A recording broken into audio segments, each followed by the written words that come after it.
Don't blink. It's your boy Ink. Welcome to the Welcome to the Show. You're doing well. You're having a wonderful day on this. Holy! I'm sorry to say it's so bright.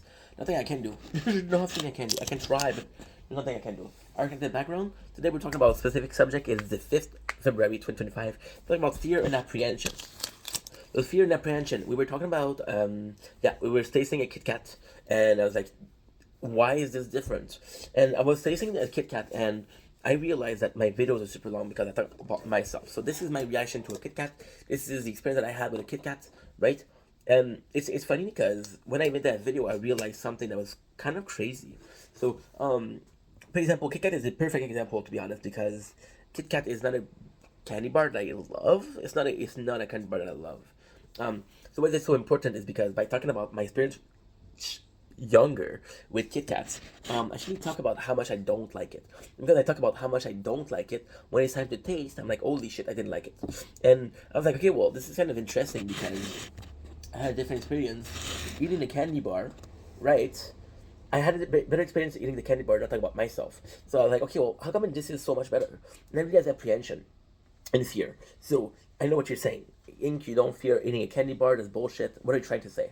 So what I'm trying to say, which is super simple, is the fear and apprehension actually plays a large role in your general understanding of what's going on. So what I mean by that is, for example, right? I use the example of bungee jumping. It's actually phenomenal, or parachute jumping. So if you're going to parachute jumping, right, and you're like, oh my god, I'm scared of height, I'm scared of height, I'm scared of height, I'm scared of heights. There's a lot of chance that before you experience it, you're gonna be fucking afraid, and your brain is actually quite. Your brain's a sponge. Your brain is quite observing of how you react. So if you fear, it's actually quite interesting. So if you burn yourself, right? If you burn yourself, like, oh my god, this hurts. I'm not gonna touch fire again, right? If you fear, if you're again going bungee jumping, right? You're like, holy shit, dude, I'm so afraid. So your brain is gonna heighten that fear because it's getting closer and closer. For example, if I put my hand, if there's a fire here, and I put my hand, right, when I'm gonna be here, you're far. Your brain tells you, be careful, you're hot. Then you get closer, and like, oh my god, oh my god, oh my god, oh my god, oh my god, oh my god. Okay, it's burning already. It's already burning me. When I touch it, it's burning, right? So that fear of jumping from a plane or bungee jumping will actually heighten the closer you are to doing it. So that's why you're freezing up, right? That's why you're freezing up. For example, also, if you actually think about it, this is the fight or flight response. When I flight or fight? Most of the time, if I flight, it's because I know I'm not gonna be able to win, and even if I fight, I know I'm not gonna win. So what changes? The apprehension, the fear level, right? I know I'm gonna lose, but I still fight, right? But also, I was talking about it, and I've been really obsessed with the word purpose lately. So, for example, if I'm fighting with someone, right, and my brain asks myself, is that a fight or flight occasion or whatever, right? Then my brain will actually push me to wonder, why am I fighting this person? If to protect something, right? Can I run away? And if I run away, is there consequences, right? So your brain take into consideration that, and it's actually insane because this is how powerful fear and apprehension are. This is almost a mental case. I'm gonna eat a Kit Kat. So why are we talking about that? Why are we talking about Kit Kat bar? I'm gonna have a memory that is a negative feeling or a negative experience with a certain something because I'm gonna have a certain something happen to me. I'm gonna be not afraid of it, but apprehensive. Apprehensive. Why? And this apprehension will ruin the experience before I even try it. So take a young kid. He was bitten by a dog. Chances are he's gonna grow up being afraid of dogs, right? And it's nice because you're like, okay, you understand why he's afraid of dog, and then he's gonna have a dog, and he's gonna get closer to the dog and realize that not all dog are mean. So this is actually therapeutic because he's like, holy shit, dude, holy shit, bro. I miss out so much. So with the chocolate bar, I was doing an intro. In my intro, I like to talk about my experience with something. I like to talk about, okay, so this is a Kit Kat bar. This is when I was a kid. I used to eat them. Did I like it or not? Right? And you prepare your brain. So for example, and I know this is hard to follow, but give me a chance. We just talked about a guy who got bitten by a dog. So how does this apply in real life? Well, it's actually quite simple. So the guy that was bitten in real life when you're gonna see a dog, it's gonna remember that time where he got bitten, right? And that time I got bitten will be associated with a negative feeling, fear. Now, the negative feeling in itself isn't a big deal because that fear, but that fear will lead to something else. Now, honestly speaking, the craziest thing, the absolutely craziest thing, is a dog will send that someone is anxious, someone is nervous, and it will make them nervous because a dog is nervous is much more likely to bite, right? Dog will actually. Dogs are. I like using the I like to use the dog as an example when it comes to human emotion because they're quite capable of feeling emotion, but they're also childish. So when you're a child, your emotion, I think when you're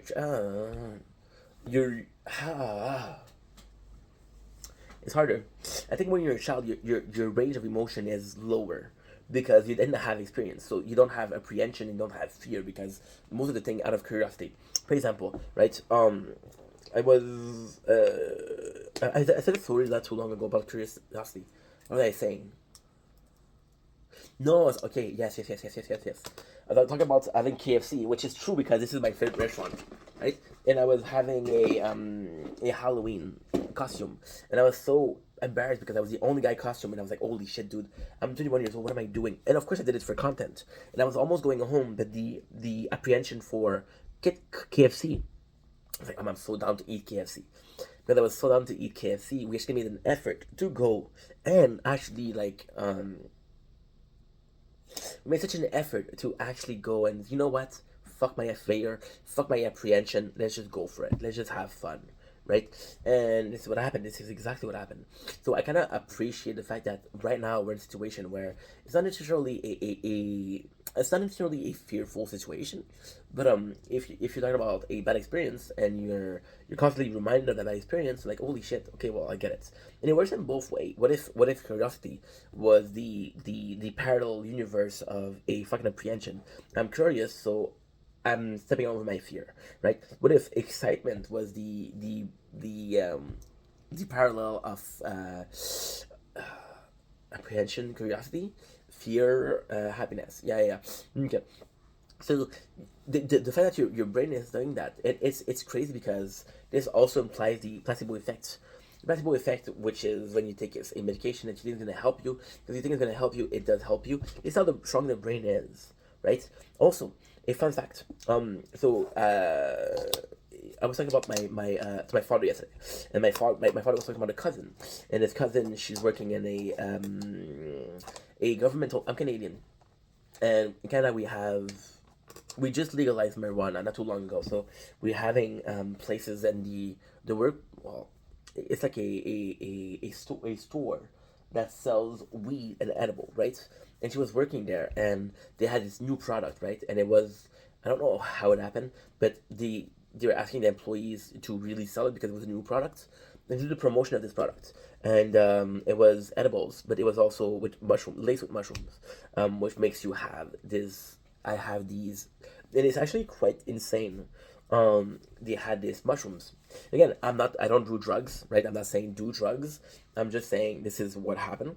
So my cousin, she did the edible, which was mushrooms, and she hallucinated, right? So what it did was they I think it was like an afternoon of I don't know, I don't fucking know. There was a couple of the employees that did the shroom at the same time, and she was talking to me about, and he was talking to me about how she told him how it was different experience, and it was different experience, and I'm like, okay, well, it's the same dose that they take, it's the same product that they take, so what changed the person, right? The, what if the person wasn't the problem? What if your DNA? So, for example, right, you're gonna take a person that has a high tolerance to pain. There's a person that doesn't have a tolerance to pain. You're gonna have a person that likes spicy food versus a person that doesn't like spicy food, right? There's different this DNA, right? This is your pain tolerance or your pain appreciation, whatever. But she was talking about how there were three different, right? And why am I talking about this is because those were hallucinogens. So basically speaking, right? And this is actually quite apropos. This is quite in a subject. I have this fear of jumping from a plane and a parachute, so I'm gonna be afraid of that. I have this mental state where I'm very calm, and although I'm seeing things because I took mushrooms, I'm seeing things that are very calm because I'm very calm.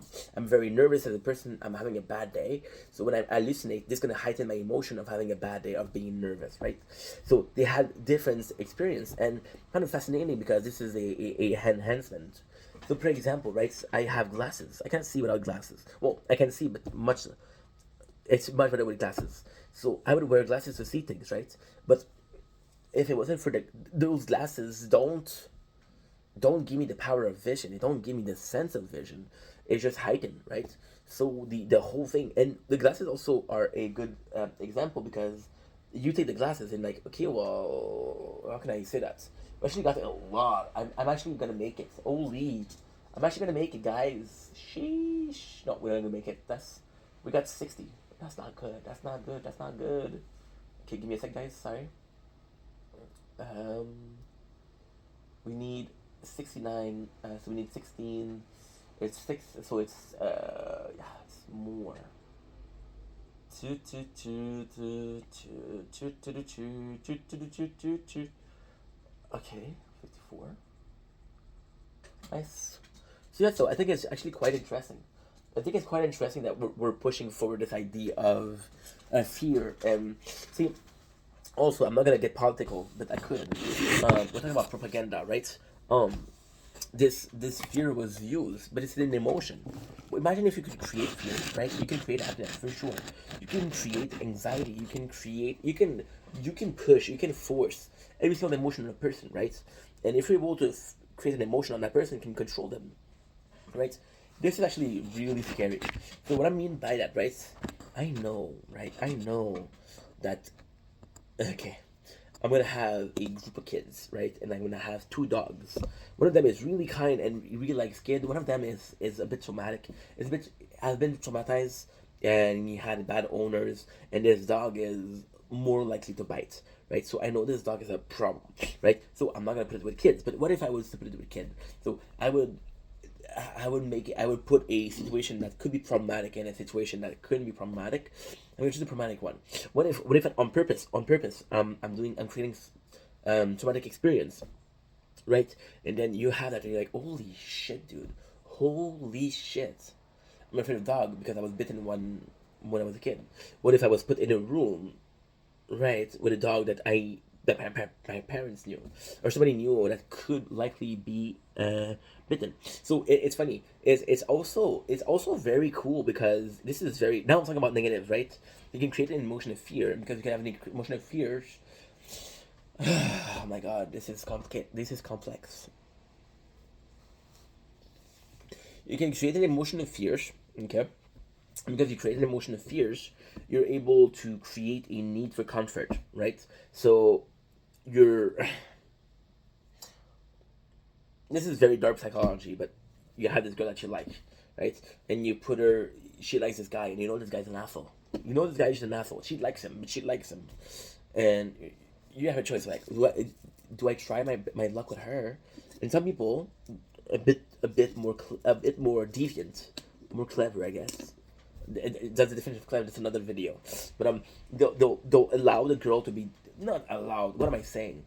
But they'll accept the fact that they'll even push a girl to date this bad dude because she know that this bad dude will hurt her, and they know that they will be there to pick up the pieces, right? So if you're able to create this sentiment of fear, you're able to create this need for comfort, and the person who is creating the comfort, right, is there. So you take a person that does propaganda, right? Propaganda, but he does propaganda, but also offer a solution. Like, okay, this is a godsend, easy answer to a problem. But then you don't realize that that problem didn't exist before that person came in, right?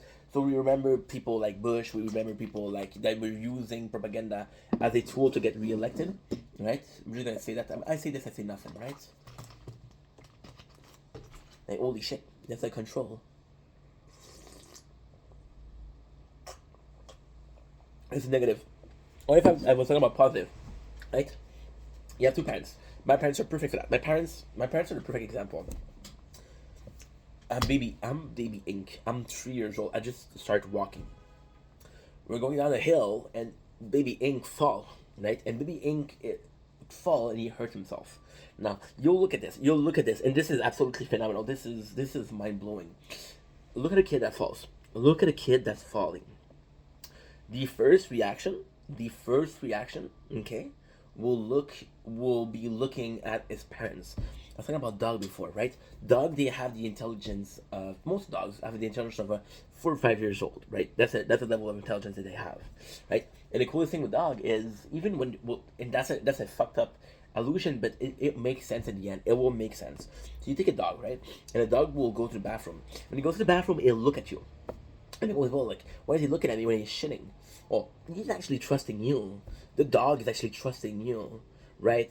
To make sure that he's safe. Because this taking a dump is a vulnerable experience for a dog. I'm able to get attacked. I'm not looking forward. So I'm looking at you to give me signs of, okay, well, you're good or you're in danger. That's the way to do it, right? So a kid will fall. They will look at his parents, right? And his parents, they're very important. So the kid fell. He hurt himself. So the kid is aware that he's hurting. The kid is aware that he just hurt himself. But he's not aware of how much is of a problem it is. So look at the parents, right? My mom will run to me. Oh, are you okay? Are you okay? Are you okay? So because she's stressed, she's nervous. She's creating this emotion of I'm stressed, I'm nervous. So I'll freak out, right? Not because the wound is there, but everybody was freaking out instead of me. So there's this chaotic surrounding, so I'm becoming chaotic. Versus my father, it was like, you fell, get back up. What are you doing? Stop playing around. Get up, right? I don't have time for you to play. Let's get up. And the kid will realize that this is such a small instant, doesn't have nothing to worry about, right? So this is also very important because the kid that fell is a situation A, right? Situation A was impacted by a very worried force, which created a worried A, or a positive force that created a positive A, right? There you go. And this is how you toughen up. So the act of toughening up is actually quite when you understand what I'm trying to say. This is mind blowing. So the act of toughening up, it's not your body that's toughening up, it's your mind. So for example, right? I'm not gonna do that because people are gonna freak out if I do that. I'm gonna take this little toothpick, right? And I'm gonna pick my own finger, right? I'm gonna push. I don't know if you can see, but I'm pushing, right? There's a pain, right? But then you're able to say, okay, well, this is a pain I can endure. This is a pain I can't endure. So the same thing for the tattoos, right? The first place that you're gonna get tattooed are not the most painful place. They're place that doesn't hurt. Like the back doesn't hurt, right? So by doing this with this toothpick, and look at this. This is actually really hurtful. I don't know if you can pick it up. Yeah, a little bit. So we're gonna do this the second finger, right? So the craziest thing is I prick this finger. So right now this finger is hurting. Right now, okay, I'll do it again so it's more fresh, right? Okay, right now, so there's this pain, and I know the pain receptor. So I'm experiencing pain. I know the level of pain, right? The level of this pain, right? Now we'll do another part, right? So you're aware that the fingers are more sensitive than the skin, right? So we're gonna pick up the skin, and then we're pushing, right? We're pushing.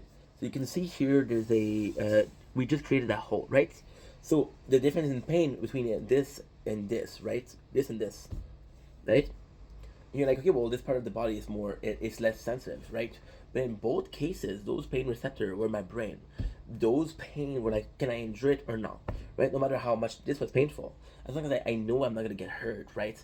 And that's why people answer and they break a finger, they break a leg, and there's no reaction. I remember being in a company called Corbec, and you guys know this. So we're doing pieces, and I caught something, and a piece fall on my leg. It fell on my leg, and the nicest thing about that was I was on the floor, and I wasn't crying. I wasn't freaking out. I couldn't move. One of the fucking what you call it? Not manager ish, but so what is a chef de corps in French? In English, chef de corps. Contremaître.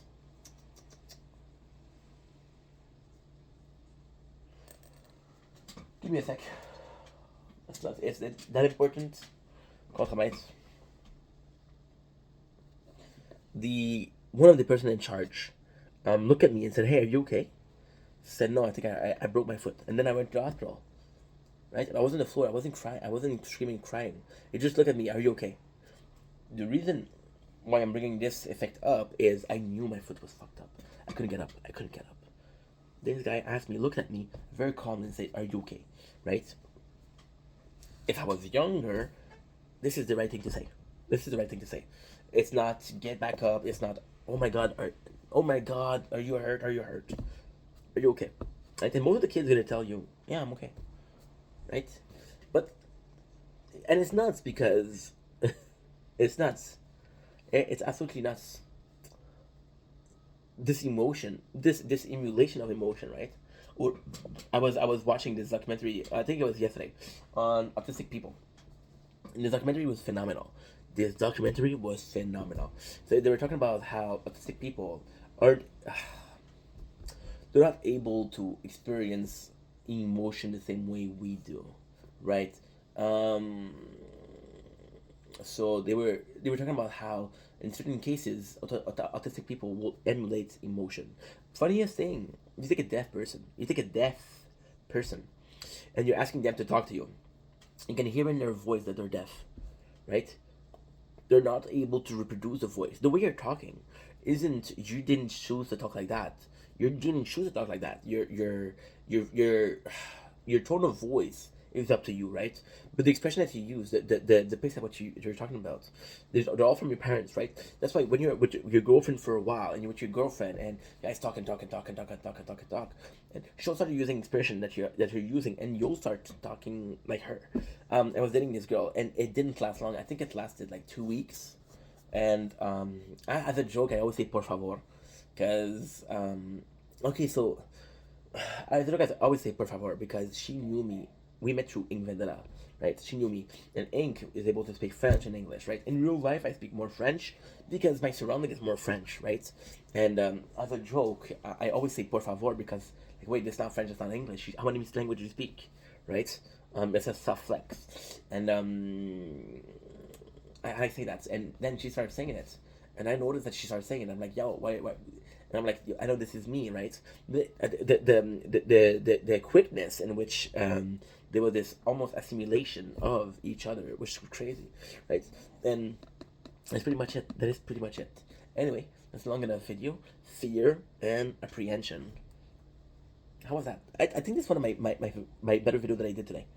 Okay, we did two, but still.